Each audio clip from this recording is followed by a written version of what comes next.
Hello दोस्तों, मैं विशाल आपका स्वागत करता हूं। आज हम लोग जो एक्सरसाइज कर रहे थे 9.1 उसके जो क्वेश्चन बाकी रह गए थे उसको हम लोग इस वीडियो में कवर करने वाले हैं।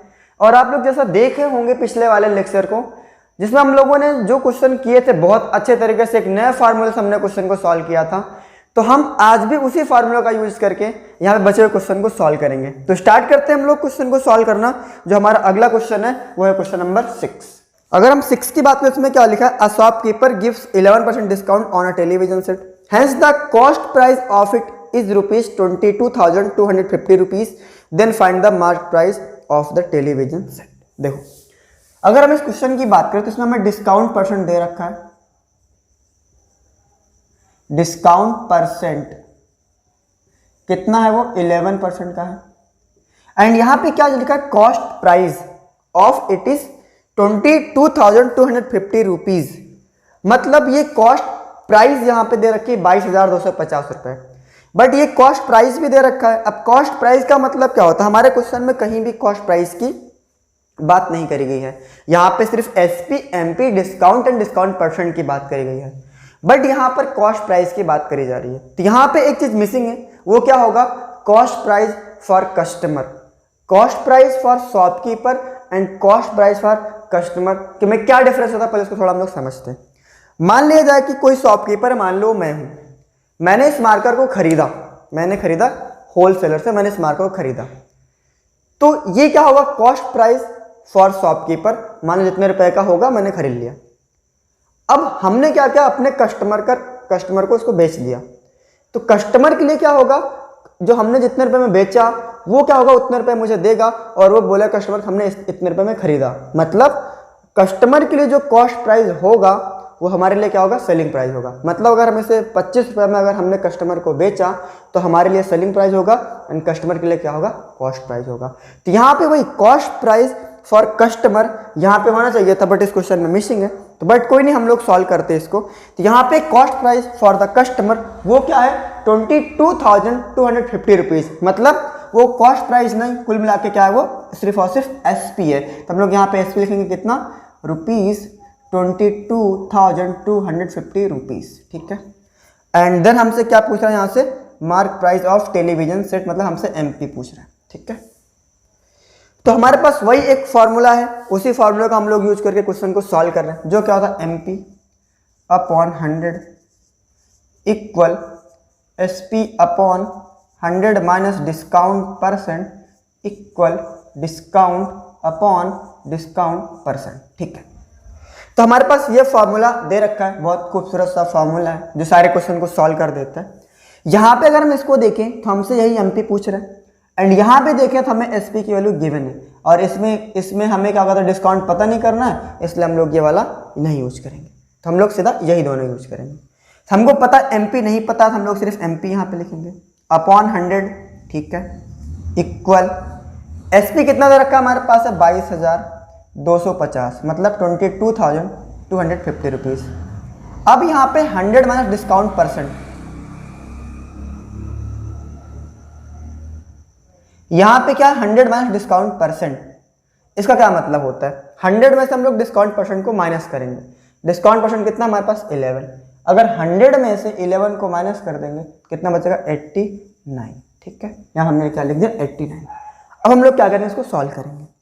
कैसे करेंगे, दो ऑप्शन है, क्रॉस मल्टीप्लाई कर दें, या फिर हमारे पास 100 इधर डिवाइड कर रहा है, इधर आएगा तो मल्टीप्लाई करेगा, तो क्या बचेगा हमारे पास, एमपी बचेगा, और 22,250 एंड इधर 100 डिवाइड करा था, इधर आएगा तो मल्टीप्लाई करेगा, और हमारे पास नीचे डिवाइड में 89 ऐसे लिखा गया, ठीक है। अब बारी है इसको सॉल्व करने की, तो हम लोग मोबाइल से इसको सॉल्व करेंगे, कैलकुलेटर से सॉल्व करते हैं, ठीक है। तो हमारे पास यहाँ पे क्या है, 22,250 इंटू 100 डिवाइडेड बाई 89, कितना आ गया, 25,000 रुपीज।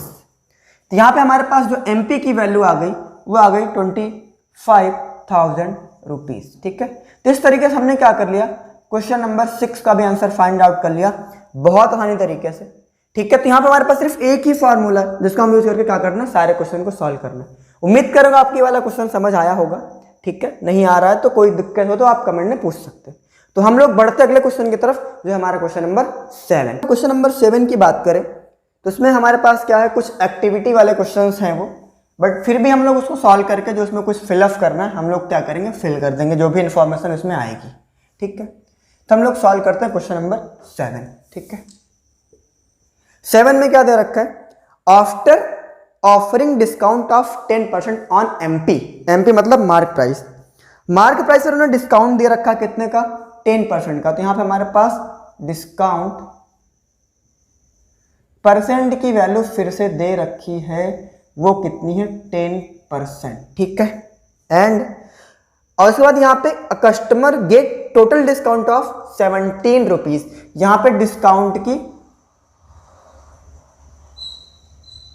वैल्यू भी दे रखी है, वो कितनी है, 17 रुपीज। ठीक है, फिर हमसे यहाँ पे क्या बोल रहा है, to find the cost price for the customer. बहुत अच्छी बात इन्होंने लिखी है, क्या लिखी है, यहाँ पे लिखा है to find the cost price for the customer, यानी यहाँ पे हमसे कॉस्ट प्राइस पूछ रहा है फॉर कस्टमर। इसको भी थोड़ी देर पहले हमें समझा था, ये कॉस्ट प्राइस कस्टमर क्या होगी, एक शॉपकीपर के लिए एसपी होगी, मतलब हमसे यहाँ से एसपी की वैल्यू फाइंड आउट करने के लिए बोल रहा है। और fill in the boxes with the appropriate number with the complete activity. ठीक है, सॉल्व करते हैं हम लोग। तो ये हमारे पास क्वेश्चन गिवन है, एक्टिविटी को हम लोग बाद में फिलअप करेंगे, पहले क्वेश्चन को सॉल्व करते हैं। ठीक है, हमसे एसपी पूछ रहे हैं, तो हम लोग कुछ नहीं, हमारे पास एक ही फार्मूला है, कौन सा, वो हम लोग फटाफट लिखेंगे, क्या, MP upon 100 equal SP upon 100 minus discount percent equal discount upon discount percent. ठीक है, हमसे एमपी पूछ नहीं रहा है तो इस बार हम लोग इसको नहीं यूज करेंगे, एसपी पूछ रहा है तो ये यूज होगा, डिस्काउंट भी दे रखा, डिस्काउंट परसेंट दे रखा, तो हम लोग इन दोनों को इस बार हम लोग यूज कर लेंगे। एसपी पूछ रहा है तो एसपी को ऐसे ही रख देंगे, 100 minus discount percent, discount percent की वैल्यू कितनी है, 10, और यहाँ पे क्या है 100 में से अगर 10 को माइनस करेंगे बचेगा हमारे पास 90, एंड डिस्काउंट की वैल्यू कितनी हमारे पास है, वो 17 है, एंड डिस्काउंट कितना दे रखा, 10। ठीक है, बहुत बढ़िया। ये 90 हम क्या कर रहे हैं, यहाँ पे डिवाइड कर रहे हैं, उधर जाएगा तो मल्टीप्लाई करेगा, तो क्या होगा, S P equal 17 into 90 and upon 10। ठीक है, ये 17 था, ये 90 डिवाइड कर रहा है, इधर आएगा तो मल्टीप्लाई कर दिया, और ये अपॉन 10 था, लगा दिया, 0 से 0 हमने कैंसिल आउट करा दिया। तो यहाँ पे हमारे पास क्या बचा, एस पी की वैल्यू क्या हो गई, 17 इंटू 90 मल्टी 17 9 जा, और यहाँ पे सॉरी एक 0 नहीं रहेगा, 17 9 जा 153 रुपीज़, यही हमारा क्या हो जाएगा, एसपी हो जाएगा। ठीक है, ये हमारा फाइनल आंसर हो जाएगा, एसपी की वैल्यू कितनी हो जाएगी, 153 रुपीज़। हम लोग अब बात करते हैं एक्टिविटी पे, यहाँ पे जो भी इंफॉर्मेशन हमें फिलअप करनी है उसको देख लेते हैं। सबसे पहले इन्होंने क्या लिखा है, there suppose mark price of item is 100 rupees, इन्होंने लिखा, चलो कोई दिक्कत नहीं है। There for customer that item cost, फिर एक बॉक्स है minus then box equal to 90 rupees. ठीक है, यहाँ पे कॉस्ट, यहाँ पे for customer that item cost, तो यहाँ पे जो हमारे पास कस्टमर है, कस्टमर के लिए जो आइटम की कॉस्ट होगी वो क्या होगी, इन्होंने अगर मान लिया कि 100 रुपीज़ इन्होंने माना हुआ है कि क्या होता है कि यहाँ पे वो मार्क प्राइस है, अगर 10% का डिस्काउंट दे दिया तो कितना जाएगा यहाँ पे 90 रुपीज़। ठीक है, तो यहाँ पे हमारे पास जो पहला वाला बॉक्स होगा उसमें 100 आएगा, क्योंकि उन्होंने एमपी में से हम लोग डिस्काउंट को माइनस करते हैं, तो इसलिए कहा जाएगा यहाँ पे 90 फिलअप हो जाएगा, मतलब उन्होंने 100 एमपी माना है और डिस्काउंट 10 का है, तो माइनस करेंगे कितना जाएगा यहाँ पे 90, तो पहला बॉक्स यहाँ पे फिल हो जाएगा। अब दूसरा, हैंस डिस्काउंट इज, डिस्काउंट कितने का है, तो दूसरे बॉक्स में हम लोग क्या भरेंगे, 10% का, तो यहाँ पे जो उसको सेलिंग प्राइस कितने रुपए की आएगी, वो 90 रुपीज़ की आएगी। ठीक है ना, कितने रुपीज़ की, 90 रुपीज़ की। अगर उन्होंने डिस्काउंट 10% का दिया है तो सेलिंग प्राइस कितने की, 90 की कैश है। अगर एमपी 100 का है, डिस्काउंट 10 का है, तो माइनस करेंगे कितना आएगा, 90 आएगा। ठीक है ना, ये सिर्फ 100 के केस में होता है, अगर यहाँ पे 200 होता, अगर हम लोग 10% का डिस्काउंट करते तो यहाँ पे 90 ना आता। इस प्रॉब्लम से बचने के लिए क्वेश्चन वालों ने ऑलरेडी यहाँ पे एमपी को इन्होंने 100 माना है, ताकि हम लोग इस 100 से इस 10 को आसानी से माइनस कर सके। अदरवाइज यहाँ पे कुछ और वैल्यू माना होता तो हम आसानी से इस 10 को माइनस नहीं कर पाते, तो इसलिए यहाँ पे इन्होंने 100 माना ताकि हम लोग इस 10 को माइनस कर सके। तो उन्होंने क्वेश्चन वालों ने देखा डिस्काउंट अगर 10% का है तो हमारे पास अगर 100 रुपये MP है, डिस्काउंट 10 का है तो SP कितने का होगा, 90 रुपये का। तो वही यहाँ पे पहले बॉक्स में 90, मतलब यहाँ पे जो दूसरा बॉक्स में जो बना हुआ है दूसरी लाइन में उसमें 90 आ जाएगा। अब suppose when discount is rupees मतलब 17, मतलब यहाँ पे हमारे पास जो एक बॉक्स जो थर्ड लाइन में है वहाँ पे 17 रुपीज आएगा। Then selling price is X rupees. अब यहाँ पे इन्होंने सेलिंग प्राइस को X मान लिया, ये तो इन्होंने सपोज किया था, लेकिन और ये सपोज करने के बाद सेलिंग प्राइस आई है, बट उनको असली वाली सेलिंग प्राइस बतानी है जो बिना सपोज किए हुए रखी गई है वो वाली, ठीक है। तो यहाँ पे अब यहाँ पे इन्होंने एक फॉर्मूला लगाया है, क्या लिखा है आप देख पा रहे हो कि यही लाइन जस्ट वहां पे आपको दिख रही होगी ऐसे। उन्होंने SP के प्लेस पर क्या रखा है, X। SP के प्लेस पर X रखा है और यहां पर उन्होंने एक बॉक्स बनाया, उस बॉक्स में हम लोग क्या भरेंगे 90 इक्वल, फिर यहाँ पे एक बॉक्स बना हुआ है उस बॉक्स पे क्या भरेंगे 17, फिर नीचे भी एक बॉक्स लगा होगा उस बॉक्स में हम लोग क्या भरेंगे 10, ठीक है। फिर यहाँ पे देयरफॉर X वैल्यू उन्होंने कुछ ऐसा बॉक्स बनाया है बुक वालों ने, ठीक है। अब इस वाले बॉक्स में हम लोग भरेंगे 17, यहाँ पे 17 आ जाएगा, यहाँ से देख के ये वाला यहाँ पे 90 और ये यहाँ पे 10, इसको हम लोग कैंसिल आउट कर देंगे। फिर उसके बाद फिर यहाँ पे लास्ट में एक बॉक्स और ऐसे बनाया हुआ है, तो हम लोग यहाँ पे जो बचेगा उसका मल्टीप्लाई करके लिख देंगे, यही हमारा फाइनल आंसर जाएगा।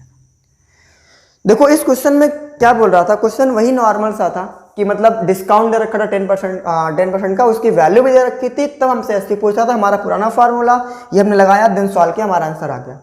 बट यहाँ पे एक्टिविटी कुछ दे रखा था, कुछ बॉक्सेस बना के दे रखे थे, हमें उसको फिलअप करना था। तो हम लोग यहाँ पे पढ़ेंगे क्वेश्चन को, देन क्या करेंगे फिल करेंगे, बहुत आसानी से हम लोग फिल कर पाएंगे। उन्होंने बोला सपोज कर लिया था मार्क प्राइस अगर 100 का है, 100 मानना इसलिए जरूरी था क्योंकि 100 में से हम लोग इस 10 को माइनस कर सकते हैं, अदरवाइज ये 10 कभी माइनस नहीं होगा। क्यों? क्योंकि ये परसेंटेज में है, ये नंबर है, नंबर से परसेंटेज माइनस नहीं हो सकता जब तक कि हम लोग परसेंटेज को भी नंबर में ना बदल लें। तो इसलिए क्या होता है कि इन्होंने क्या किया, मार्क प्राइस को 100 मान लिया ताकि इस डिस्काउंट को इससे माइनस किया जा सके। तो इसलिए हमारा SP क्या आ गया 90 आ गया, जो उन्होंने बुक वालों ने सपोज किया था उसके बेसिस पर सेलिंग प्राइस हमारा कितना आ गया 90 आ गया, ठीक है। दूसरे बॉक्स में लिखा है if discount 10% then selling price कितने का होगा 90 का होगा। क्यों 90 का होगा? क्योंकि हमें मार्क प्राइस में अगर डिस्काउंट माइनस होता है तो क्या बचता है, वो सेलिंग प्राइस बचता है, तो इसलिए हमारे पास SP 90 का आ गया। फिर उसके बाद उन्होंने क्या किया कि अगले लाइन में उन्होंने कुछ इस तरह से बॉक्स बनाया हुआ है, इस बॉक्स को हम लोग कैसे फिल करेंगे, जैसा हम लोग क्वेश्चन को सॉल्व करते हैं इसके बेसिस पर हम लोग यहाँ पे फिल कर देंगे। ये SP के प्लेस पर उन्होंने X माना हुआ है क्योंकि क्वेश्चन ने माना let suppose the SP of the जो भी है उसको उसकी X है, तो हमने यहाँ पे X लिख दिया, SP के प्लेस पर X।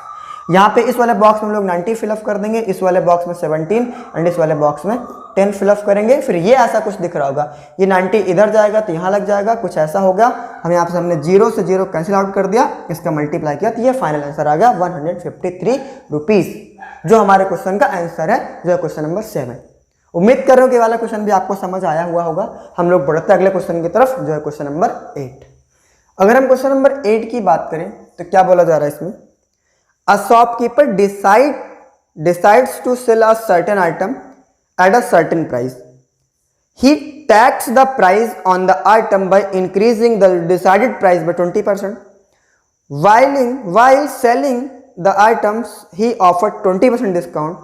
Find how many more or less percent he get on the decided price. ठीक है, एक हमारे पास इसमें क्या बोल रहा है, एक शॉपकीपर है, वो क्या करता है, उसने जितना भी प्राइस डिसाइड किया है किसी भी प्रोडक्ट को, किसी भी आइटम को बेचने के लिए, उस आइटम पर जो MRP मतलब जो टैग लगाता है, वो क्या कर रहा है, जितना प्राइस में उसे बेचना चाहिए था उससे 25% बढ़ा के लगाता है, ठीक है। जितने में बेचना था उस आइटम को, उससे 25% बढ़ा के लगाया और उस पर फिर 20% का डिस्काउंट भी दे दिया। तो क्वेश्चन बोल रहा है कि जो शॉपकीपर था ऐसा जो काम किया, ऐसा काम करने के बाद उसे कितना ज़्यादा फायदा हुआ या फिर नुकसान हुआ जितना वो प्राइस डिसाइड किया था उससे, ठीक है। समझते हैं इस क्वेश्चन को। इस क्वेश्चन में कोई वैल्यू नहीं दे रखी है, सिर्फ परसेंटेज ही परसेंटेज लिखे गए हैं। तो इस तरह क्वेश्चन में हम लोग क्या करते हैं, किसी भी इस तरह क्वेश्चन में हम लोग जो भी चीज़ पूछ रहा होता है या जो भी हमारे पास जो चीज़ हमें अननोन होती है उसको हम लोग क्या करते हैं 100 एज्यूम कर लेते हैं। क्या एज्यूम कर लेते हैं 100। तो इस बार यहाँ पे हमारे पास जो डिसाइडेड प्राइस है उसको हम लोग क्या एज्यूम करेंगे 100। ठीक है, let the decided price of item 100 rupees. ठीक है, तो हमने क्या किया कि यहाँ पर let the decided price of item equal 100 rupees. तो मतलब यहाँ क्या कि हमने यहाँ पे जो हमारे पास आइटम था उसका जो डिसाइडेड प्राइस था हमने उसको 100 रुपीज मान लिया एंड प्राइस जो होता है उसका वो इंक्रीज कर दिया गया बाय 25%। ठीक है, देन प्राइस क्या होगी उसकी, देन प्राइस ऑफ आइटम 100 रुपए तो रहेगा ही रहेगा प्लस 25% बढ़ गया। कैसे बढ़ेगा, कैसे फाइंड आउट करते हैं, जो भी हमारे पास प्राइस है उसमें जो भी हमने प्राइस बढ़ाया हुआ है अगर उसका मल्टीप्लाई कर देंगे, ठीक है, तो ये आसानी से निकल जाता है। थोड़ा समझते इस बात को। देखो डिसाइडेड प्राइस कितना था 100 रुपीज का था, अब 25% बढ़ा दिया गया तो जो प्राइस आएगा वही क्या करेगा उसमें टैग कर देगा जो हमारे पास आइटम है। ठीक है, अब हम लोग वो 25% बढ़ाने के बाद जो प्राइस आएगा उसको कैसे फाइंड आउट करेंगे। हमारे पास 100 रुपए तो है ही है प्लस 25% बढ़ा दिया गया, कैसे निकल, अब ये 25% की वैल्यू कैसे निकलेगी, जो भी हमारे पास डिसाइडेड प्राइस है अगर इसका इधर मल्टीप्लाई कर दें तो जो आंसर आएगा वो क्या होगा, बढ़ी हुआ, ये जो बढ़ा हुआ वैल्यू बताएगा। मतलब कहने का ये हो गया अगर इस 100 में अगर हम 25% का मल्टीप्लाई करके सॉल्व करेंगे तो वो वैल्यू निकाल के देगा कि 25% अगर बढ़ा दिया जाए तो कितने पैसे बढ़ जाएंगे, वो इसका वैल्यू देगा। 100 रुपए था ही और इसका मतलब होता है कितने पैसे बढ़े हैं वो होता है। तो हम लोग सॉल्व कर लेंगे इसको, 100 रुपए रहेगा और इसका मतलब होता है कितने पैसे बढ़े हैं। कैसे सॉल्व होगा, ये 100 रहेगा, ये इंटू 25 रहेगा ही रहेगा, परसेंट का मतलब होता है अपॉन 100। ये 100 खत्म हो गया, बचा कितना 100 प्लस 25 मीन्स 125 रुपीज आ गया। यही क्या होगा, यही प्राइस क्या करेगा, टैग करेगा, तो इसलिए क्या हो जाएगा, ये मार्क प्राइस हो जाएगा। मतलब मार्क प्राइस की वैल्यू कितनी आ गई 125 रुपीज। देन ये आने के बाद उन्होंने ऑफर किया डिस्काउंट का, कितना डिस्काउंट ऑफर किया 10% का, तो इन्होंने ऑफर किया है 10% का डिस्काउंट, डिस्काउंट इक्वल टू 10%। ठीक है, 10% का डिस्काउंट। अगर डिस्काउंट 10% का है तो क्वेश्चन वाले पूछ रहे हैं कि जो प्राइस डिसाइड किया है उससे उसको कितने परसेंट का लॉस हुआ है, कितने परसेंट का प्रॉफिट हुआ है। मींस जो डिसाइड प्राइस हुआ 100 रुपए, अगर ऐसा 25% बढ़ा दिया और सॉरी यहाँ पे 20% का अगर डिस्काउंट दे दिया तो क्या होगा, उसे कितने परसेंट का प्रॉफिट या लॉस होगा इस डिसाइडेड प्राइस से। तो ठीक है, देखते हैं हम लोग क्या अब यहाँ पे कैसे हम लोग मतलब पूछ क्या रहा है, ये तो थोड़ा हम लोग समझते हैं। मतलब हम लोग ये थोड़ा समझने की कोशिश करते हैं यहाँ से पूछा क्या जा रहा है, थोड़ा एक बार ध्यान से फिर से समझते हैं। यहाँ पे क्वेश्चन ने क्या बोला, एक हमारे पास एक आइटम है, उसकी हमने प्राइस डिसाइड करी, डिसाइड करने के बाद हमने उसकी प्राइस को 20% बढ़ाया, देन क्या किया, जो प्राइस आई उसको हमने टैग कर दिया उस कपड़े में। ठीक है, इससे पता चल पा रहा है कपड़े की प्राइस या फिर जो भी हमारे पास था जो भी उसकी प्राइस कितनी आ गई 125। अब उसके बाद हमने क्या किया 20% का डिस्काउंट दे दिया, तो पूछ रहा है कि उसको बेचने पर उसे कितने परसेंट का प्रॉफिट एंड लॉस होगा डिसाइडेड प्राइस पर, मतलब बेचने पर। बेचना इन द सेंस एसपी पूछ रहा है, क्या पूछ रहा है यहाँ से एसपी। ठीक है, एसपी पूछ रहे। हमारे पास फार्मूला वही पुराना formula MP upon SP MP upon 100 equal SP upon 100 minus discount percent equal discount upon discount percent. ठीक है, ये हमारे पास फॉर्मूला है। हमारा काम क्या, वैल्यू को यहाँ पे सब्स्टिट्यूट कर देना। एमपी के प्लेस पर हमारा एमपी आएगा 125 अपॉन 100 इक्वल एसपी ही तो पूछ रहा है तो एसपी ऐसे ही रहेगा। और यहाँ पे 100 है और डिस्काउंट है, डिस्काउंट का मतलब 20% है और 100 में 20 माइनस करेंगे कितना बचेगा 80 बच जाएगा। ठीक है, हमसे क्या पूछ रहा है, एसपी पूछ रहा है, तो 80 डिवाइड कर रहा है इधर, इधर आएगा तो मल्टीप्लाई करेगा बस। तो यहाँ पे 125 इंटू 80 अपॉन में क्या है हमारे पास 100 है, तो लगा दिया 100। एसपी के साइड क्या था 80 डिवाइड कर रहा था, इधर आ गया तो इधर क्या सिर्फ बचेगा एसपी ही बचेगा। ये देखो एसपी के नीचे 80 डिवाइड कर रहा था तो इधर ले आया तो मल्टीप्लाई कर दिया, तो इधर कुछ बचा ही नहीं एसपी के सिवा, बस सॉल्व कर लेते हैं। तो यहाँ पे हमारे पास क्या करते हैं 25 से ही काटा, 25 4 जा 25 5 जा 4 1 जा एंड 4 2 जा, यहाँ पे हमारे पास 20 एंड 5 25 जा 100। एसपी की वैल्यू कितनी आ गई 100 रुपीज़। मतलब कहने का ये हो गया कि जितना प्राइस उसने डिसाइड किया था 100 रुपये, इतना तामझाम करने के बाद भी उसे 100 रुपये ही मिलेंगे। ऐसा क्यों किया होगा दुकानदार कि मतलब प्राइस 100 ही रुपये थी और उसके बाद फिर उसने 25% बढ़ा के उसकी प्राइस को टैग किया, देन 20% का डिस्काउंट दिया, मिले 100 ही रुपये, कोई फ़ायदा ही नहीं हुआ। तो मतलब ये दुकान इसकी जो शॉप होगी कुछ ऐसे एरिया में होगी जहाँ पर बहुत ज़्यादा ही वहाँ पे क्या होता है बार्गेनिंग करी जाती होगी, बहुत ज़्यादा ही मोल भाव करे जाते होंगे। सो इसलिए वो दुकानदार अपने आप को वो दुकानदार लॉस में ना रहे, इसलिए उन्होंने प्राइस बढ़ा दी, और ताकि अगर उनके शॉप पर कोई आए भी डिस्काउंट भी कराए, उन्होंने पहले से डिस्काउंट दे दिया था और उसके बाद ऐसा कुछ डिस्काउंट देने के बाद भी लोगों को लगे कि ऑलरेडी डिस्काउंट इतना दे रहा है, तो लोगों को मतलब ऐसा एक तरीके से मतलब ठीक है अपने लॉस को कम करने के लिए दुकानदार ने कुल की आइडिया लगाया था, बस बात खत्म। ठीक है, तो यहाँ पे क्या होता है कि क्वेश्चन ने पूछा कि उसे कितने % का प्रॉफिट या लॉस हुआ है डिसाइडेड प्राइस से। तो भाई अगर 100 रुपये का उसने प्राइस डिसाइड किया था और 100 ही रुपये में बेच रहा है तो उसे ना तो प्रॉफिट हुआ है तो ना लॉस हुआ है। तो यहाँ का शॉपकीपर गेट 0% ऑन प्रोडक्ट। ठीक है, मतलब कहने का मतलब ये हो गया, यहाँ पे जो क्वेश्चन था, क्वेश्चन में ये बोल रहा था कि ऐसा कुछ करने के बाद शॉपकीपर को कितने % का प्रॉफिट एंड लॉस होगा। तो यहाँ पे डिसाइडेड प्राइस पर, तो डिसाइडेड प्राइस पर उसे कोई ना कोई लॉस हुआ है ना तो प्रॉफिट हुआ, इसलिए शॉपकीपर गेट 0% ऑन प्रोडक्ट। तो मतलब शॉपकीपर को 0% मिलते हैं इस प्रोडक्ट पर अगर डिसाइडेड प्राइस 100 है इतना तामझाम करने के बाद। ठीक है, तो इस तरीके से हमने क्या कर लिया, क्वेश्चन नंबर 8 को भी सॉल्व कर लिया और इस तरीके से हमारी 9.1 जो एक्सरसाइज थी वो पूरी तरीके से क्या हो गई, खत्म हो चुकी है। उम्मीद करेंगे आपको सारे क्वेश्चन समझ आए होंगे और हम लोग अगले वीडियो में अब अगली इसकी नई एक्सरसाइज के साथ मिलेंगे। तब तक अपना ख्याल रखिए, खुश रहिए, लोगों को हेल्प करते रहिए। बाय।